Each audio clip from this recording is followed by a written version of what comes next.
আজকে আমরা রিসার্চের কিছু টার্ম সম্পর্কে জানব। গত ক্লাসে আমরা রিসার্চ কি এবং কি উদ্দেশ্যে আমরা রিসার্চ করি সেই বিষয়ে জেনেছিলাম। তো টার্মের ভিতরে আমরা কি কি শিখব? তো রিসার্চ পড়ার আগে আমাদের কিছু বিষয় জেনে রাখা অত্যন্ত গুরুত্বপূর্ণ, যেমন পপুলেশন কি, স্যাম্পল কি, স্যাম্পলিং কি, ডেটা কি ইত্যাদি। তো পপুলেশন কি? পপুলেশন হলো একজন রিসার্চার যাদের উপরে রিসার্চ করে তারা। এটা ভালো করে বোঝার জন্য একটা এক্সাম্পল দিই।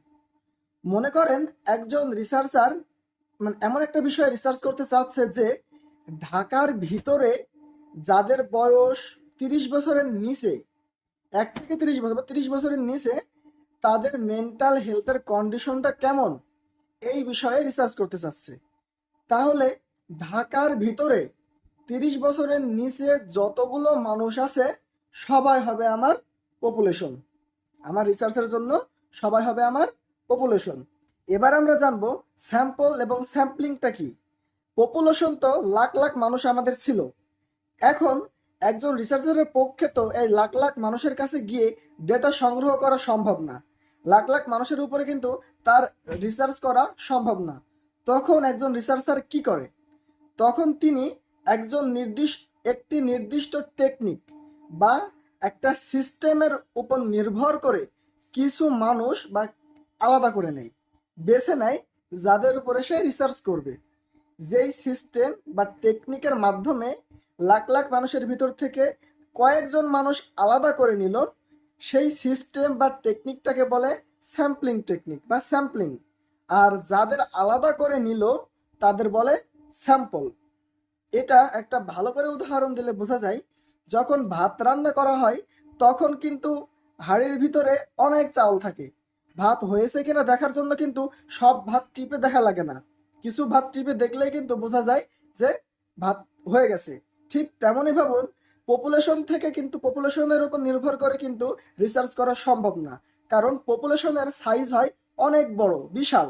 তাই পপুলেশনের ভিতর থেকে স্যাম্পলিং টেকনিকের মাধ্যমে কিছু স্যাম্পল কালেক্ট করে নিই বা সংগ্রহ করে নেয় অল্প কিছু, যাদের উপরে রিসার্চ করে পুরো পপুলেশনের উপর ফলাফলটা প্রকাশ করা হয়। এবার আমরা জানবো ডেটা কি। যে আমরা স্যাম্পলগুলো সংগ্রহ করলাম বা স্যাম্পলগুলো আমাদের কালেক্ট করলাম বা এক জায়গায় করলাম, ওই স্যাম্পলের কাছ থেকে যেই তথ্য আমরা সংগ্রহ করি সেগুলোই ডেটা। যে ইনফরমেশন, তথ্য যাই বলি না কেন, স্যাম্পলের কাছ থেকে আমরা যেগুলো পাই সেগুলোই হচ্ছে ডেটা। এখন ডেটার ভিতরে কিছু ভাগ আছে, যেমন প্রাইমারি ডাটা, সেকেন্ডারি ডাটা। তো প্রাইমারি ডাটা কোনগুলো? মনে করেন আমার পপুলেশন 30 বছরের নিচে, যে বলেছিলাম ঢাকার ভিতরে 30 বছরের নিচে যাদের বয়স, তাদের মেন্টাল হেলথ কন্ডিশনটা কেমন সেই বিষয়ে আমরা রিসার্চ করতে চাচ্ছি।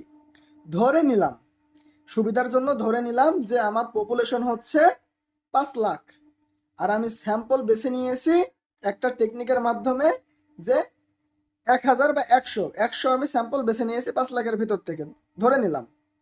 এখন ওই 100 স্যাম্পলের কাছ থেকে যে ইনফরমেশনগুলো আমরা নিব সেগুলো হচ্ছে ডেটা। এখন প্রশ্ন হচ্ছে, এই 100 জনের কাছ থেকে আমি যদি রিসার্চার যদি সরাসরি নিজে গিয়ে ডাটা সংগ্রহ করে তখন সেটাকে বলবো প্রাইমারি ডাটা।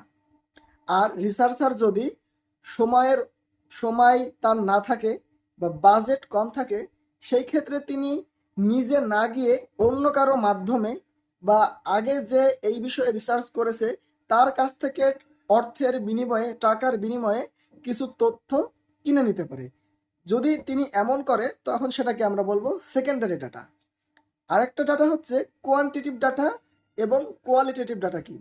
যেই তথ্যগুলোকে আমরা গুণ আকারে প্রকাশ করি সেগুলো হচ্ছে কোয়ালিটিভ ডাটা, যেগুলো সংখ্যা দিয়ে প্রকাশ করি সেগুলো হচ্ছে কোয়ান্টিটিভ ডাটা।